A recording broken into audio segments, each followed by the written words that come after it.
گوتەبێژی مافەکانی مرۆڤ لە ڕاپۆرتەکەیدا دەڵێت ژمارە ئەو قوربانیانەی لە چەندین ساڵدا کۆیان کردوێتەوە لێ هەرە زۆری ئەو کەسانە پێکدێنن کە تا ئێستا لە شارەکەدا کوژراون. ئەمڕۆ ئافیسی مافی مرۆڤی نەتەوە یەکگرتوەکان راپۆرتێکی بڵاو کردەوە کە دوای هەڵسەنگاندنی ورد و شیکردنەوەی ئامار و زانیاری بەردەر لەسەر قوربانیانی مەدەنی مەزەندە دەکا کە 306,887 هاوڵاتی مەدەنی لە نێوانی یەکی مانگی سێی ساڵی 2011 تا 31 مانگی سێی ساڵی 2021 لە سووریا بەهۆی شەڕ و پێکدادانەکان کوژراون. ئەمە تا ئێستا بەرزترین مەزەندەکردنە سەبارەت بە مردنی هاوڵاتیانی مەدەنی پەیوەست بە شەڕ و پێکدادانەکان لە سووریادا.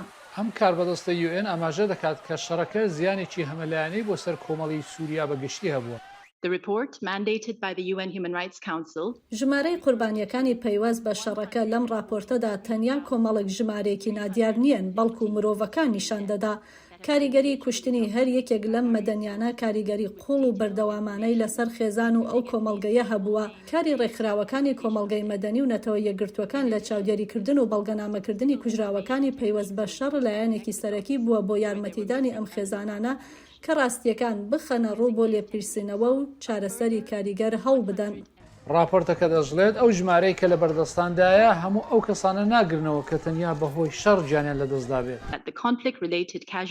ئەمە ئەو کەسانن کە لە ئەنجامی ڕاستەوخۆی کردارەکانی جەنگدا کوژراون و ئەمە ژمارەیەکی زۆر لەو مەدەنیانە ناگرێتەوە کە بەهۆی لەدەستانی دەستڕاگەیشتن بە چاودێری تەندروستی و خۆراک و ئاوی پاک و مافە بنەڕەتیەکانی دیکەی مرۆڤ گیانیان لەدەستداوە. هەروەها راپۆرتەکە سەبارەت بە کوژراوەکان بەڵگە و زانیاری تێدایە لە نێویاندا بە پێی تەمەن ڕێگە ساڵی مردن پارێزگا و ئەو لایەنانەی کە گوایە تێیدا بەرپرسیارن، هەروەها هۆکاری مردن بە پێی جۆرەی چەکیش. ئەو مەزەندەکردنە بەو مانایەیە کە بە شێوەی مامناوەندی لە هەر ڕۆژێکدا لە ماوەی 10 ساڵی ڕابردوودا 83 هاوڵاتی مەدەنی بەهۆی شەڕەکەوە کوژراون.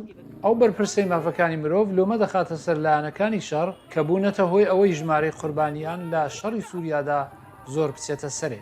These are the people who were killed as a direct result. راپۆرتەکە ئاماژە بەوە دەکات کە ڕادەی قوربانیانی مەدەنی لە 10 ساڵی ڕابردوو ئەویش لە سەرەتای شەڕەکەدا ڕێژەیەکی سەرسوڕهێنەری لە سەدا 1.5 کۆی دانیشتوانی سووریا پێکدەهێنێت. ئەمەش نیگەرانی جیدیە کە لایەنەکانی شەڕ لە پاراستنی هاوڵاتیانی مەدەنیدا ڕێزیان لە یاسا و ڕیسانیە و نەتەوەیەکانی مافەکانی مرۆڤ نەگرتووە.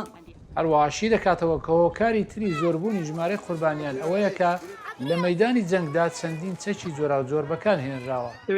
بۆ ئیستا هۆکاری هەرەمەزن بۆ مردنەکان بەکارهێنانی وەک پێی دەگوترێت فرەچەک بووە لەو چوارچێوەی شەڕەکانی تێدا ڕوویداوە، هەروەها لە بۆسەدانان و هێرشبردن و دۆخی هاوشێوەدا و پاشان بە ڕێژەیەکی کەمتر ئێمە چەکی قورس و تەقینەوەی بوومان هەیە کە بووەتە هۆی زیاتر لە 23 لە سەدی مردنەکان و بەکارهێنانی چەک و چۆڵی سووکیش دەچنە خانەیەکی ترەوە.